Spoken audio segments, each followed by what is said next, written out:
on the right link. So let's see if it works this time. Yeah, I If we mean, are live on the right link.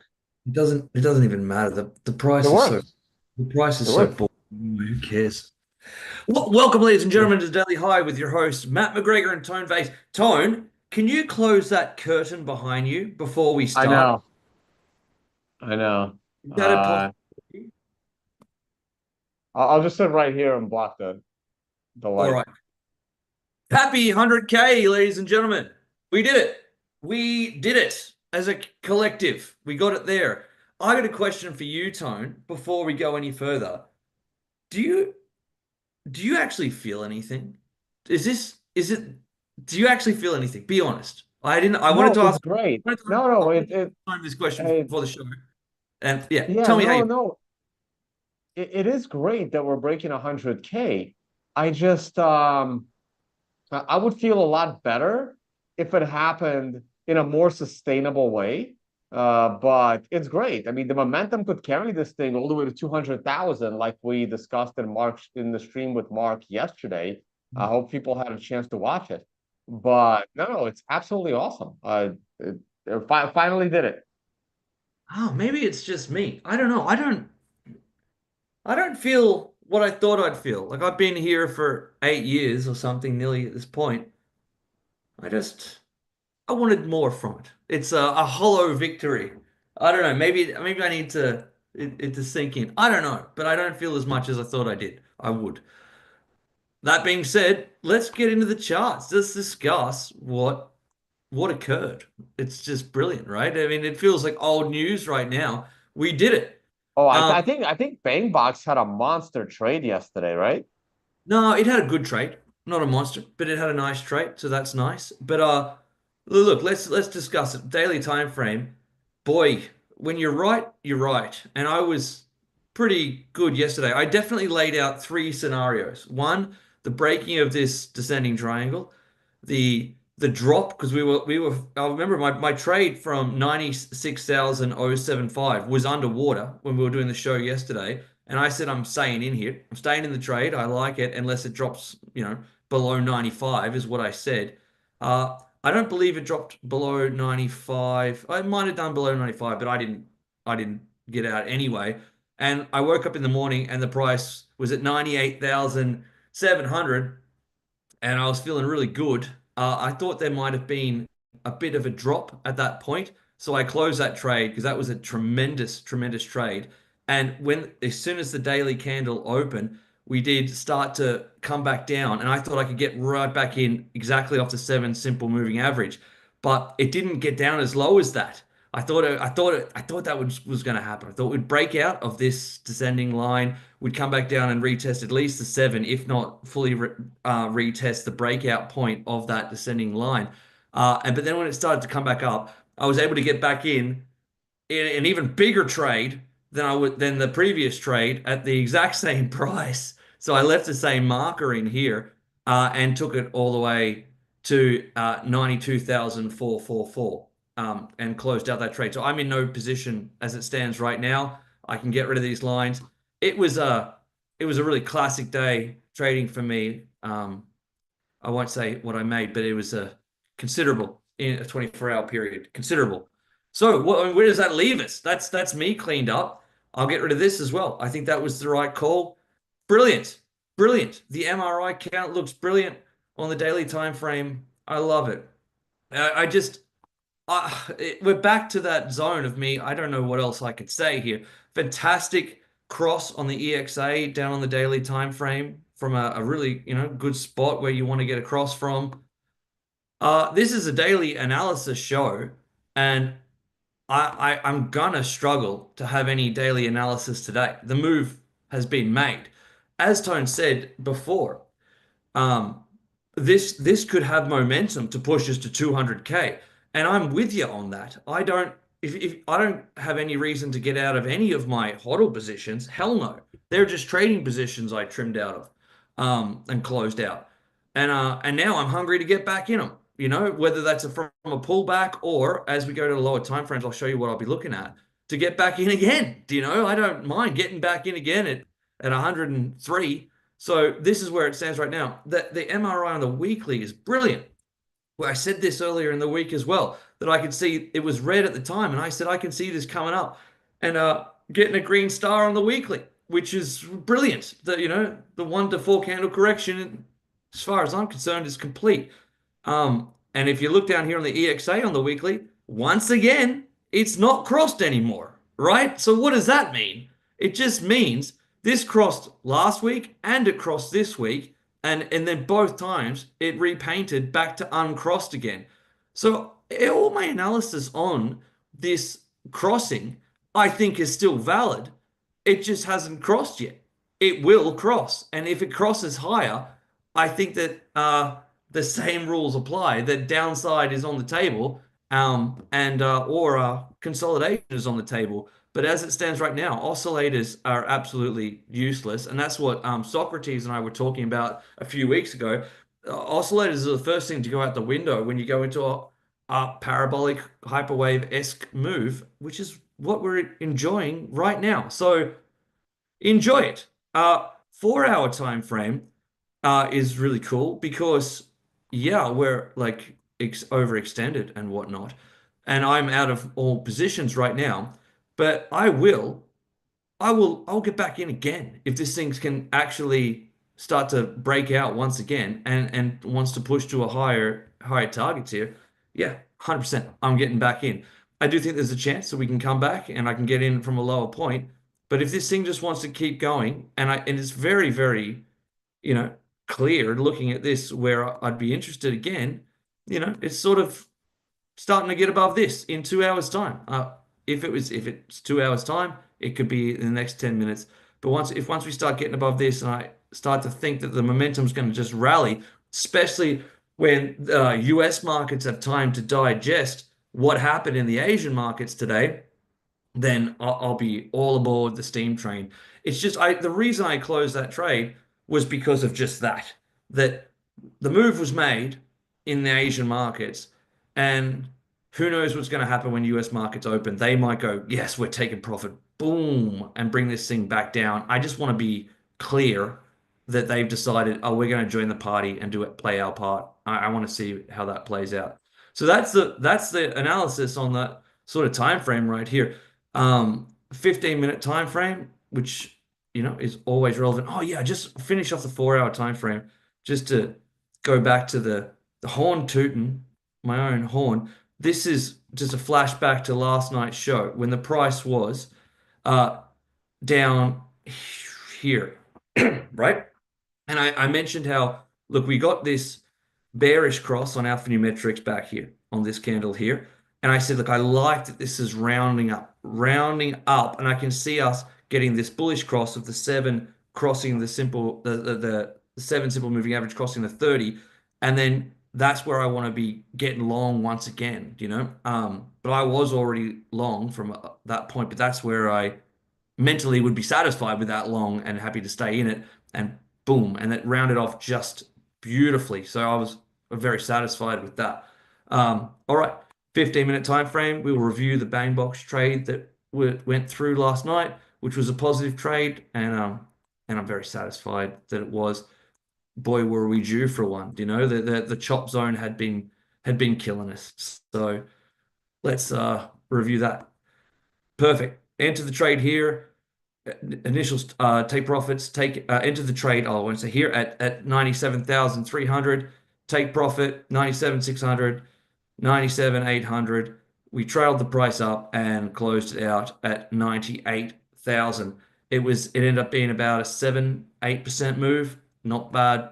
We'll take that every day. Just give me more of them more often. All right, Tone.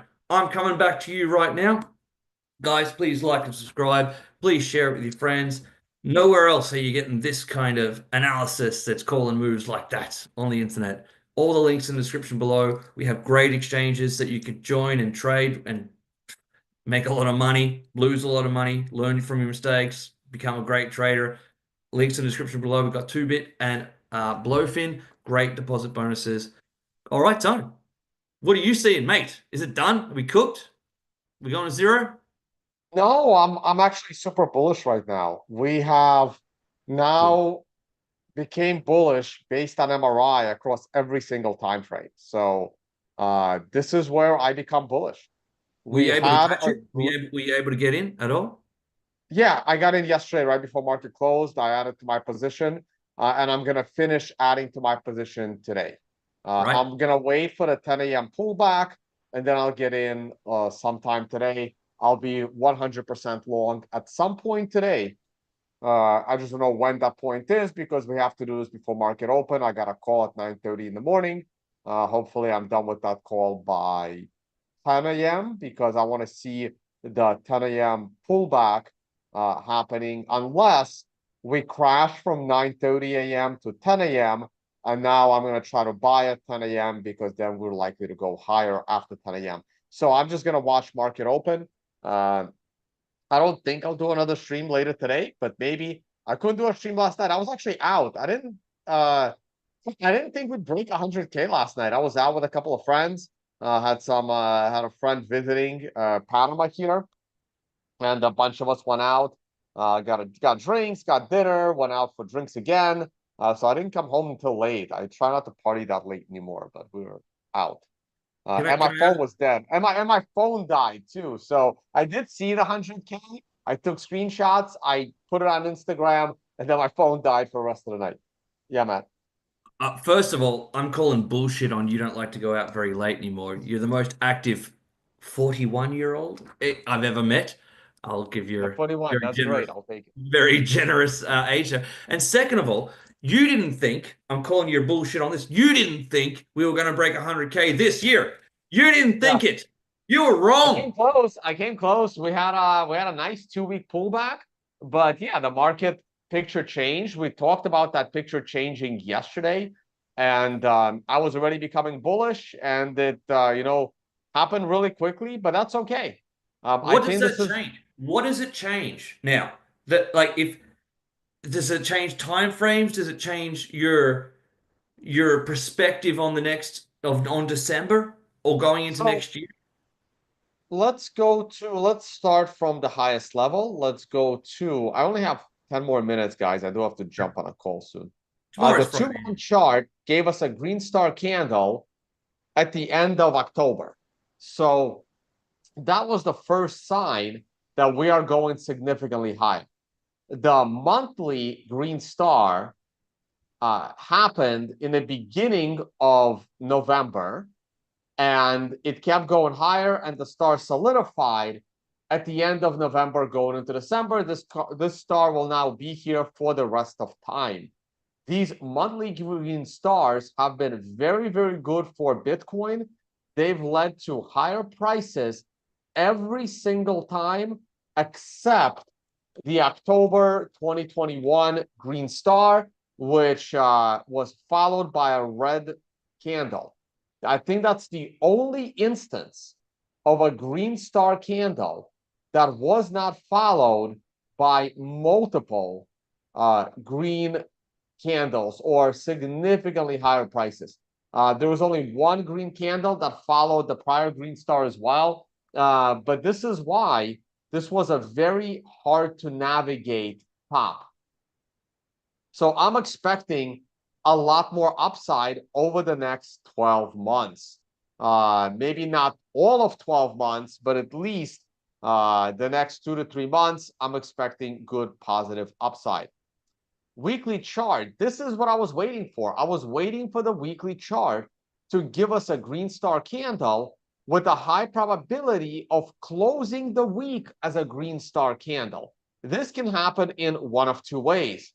Barely creating a green star candle at the very end of the month, or going so far above the previous candle's high in the middle of the month or in the beginning of the month that a pullback all the way down below 99,000 would be unlikely.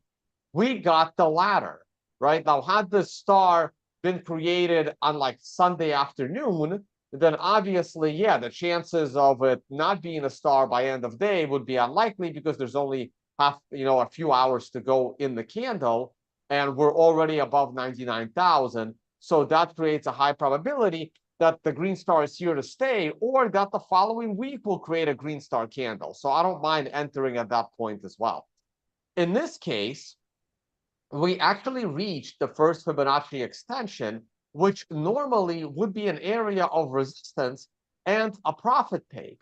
But because it happened after a 2-week consolidation and pullback, completing the 1 to 4 candle correction and creating a new weekly green star candle, I am not bullish. I'm sorry, I am not bearish at this stage of the game. I am bullish.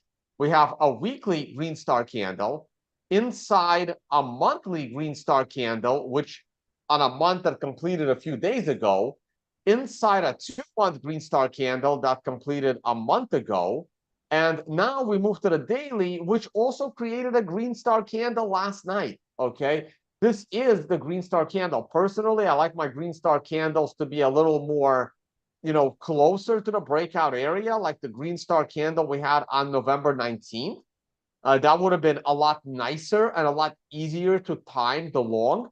I went long over here as well. Remember, guys, I took profit in November 14th when we hit an MRI top, but I got back in on the green star candle November 19th.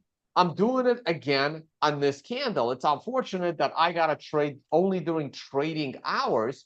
And before the green star candle even existed, I already doubled my position that I was in. And I need to, finalize that position today to be 100% long in the market. I'm just going to take the next 6 hours to decide at which point on today's price action I'm going to go fully long. Maybe I'll go 80% long. It depends on the action, right? But we have a daily green star candle. And unless this daily green star candle goes away, and the only way it goes away is if today's candle becomes red, which means we need to go under $98,500, basically. We got to, or just under 99, the green star goes away. I don't think we're going to go under 99,000 today. I think this is momentum. I think, FOMO is kicking in, not even for people. FOMO is kicking in for governments. It's kicking in for companies, for who $100,000 Bitcoin is almost equally as irrelevant as a $1,000 Bitcoin when it comes to the price of Bitcoin, right? Like Microsoft doesn't care if the price of Bitcoin is 1,000 or 100,000. In fact, Microsoft would never buy Bitcoin at $1,000.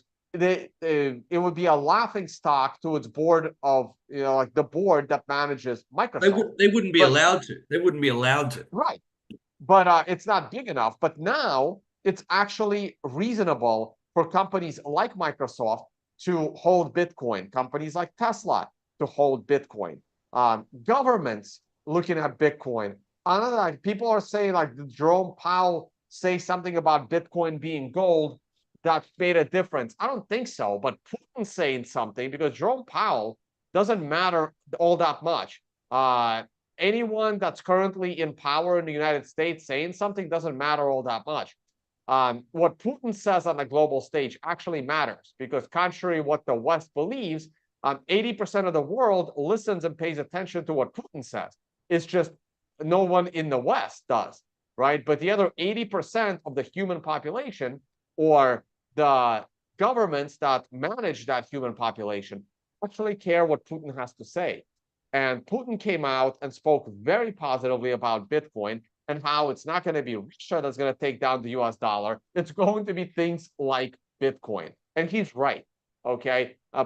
Like most of the things that he says that the West refuses to listen to. This is why the global picture is changing. So what he said about Bitcoin yesterday that aired actually mattered. And I think that helped push the price to a significantly higher price, especially in the Asian markets. In the European markets, early in the morning, and then followed by the Asian markets when they woke up. And I do think the US markets will potentially push it today. There's one thing I do have to mention, is that there's this concept of max pain when it comes to option prices.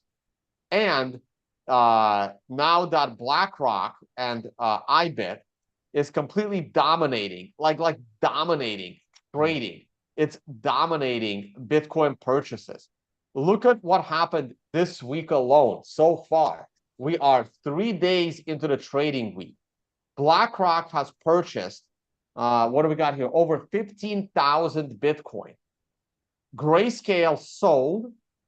Fidelity has purchased less than 1,000, and they're at number 2. And BlackRock purchased 15,000.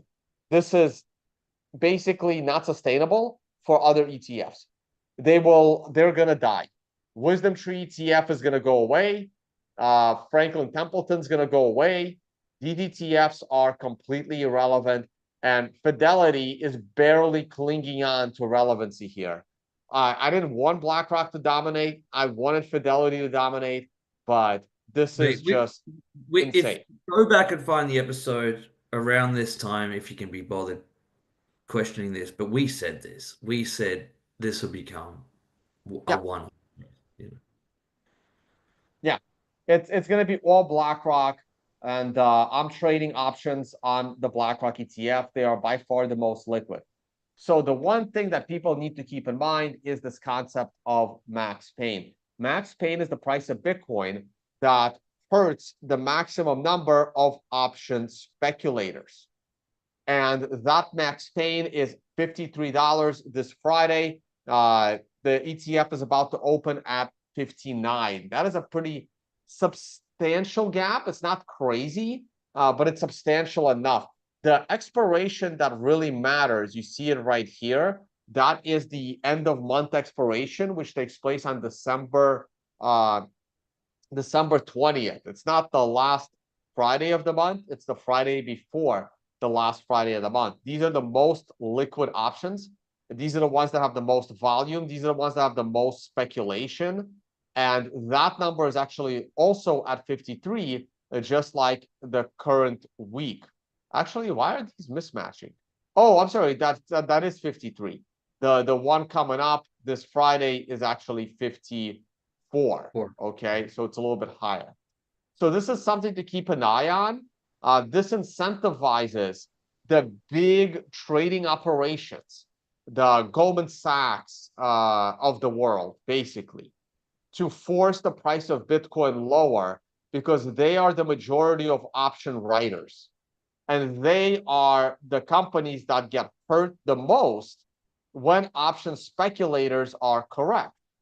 So the average guy on the street creates a huge advantage here, and this is where big operations tend to force the price of an asset down by selling that asset, shorting that asset, in order to have more options expire worthless. So it's something you need to keep in mind now that there is mass options trading happening on these Bitcoin ETFs. Okay. And and Um, and yeah. just be really careful. If you think you can be really clever and just inverse trade it, think about like BitMEX funding rates, and then thinking, well, if it's a positive Bitcoin funding rate, I'll short, and if it's a negative funding rate, I'll long, because you're trying to be clever.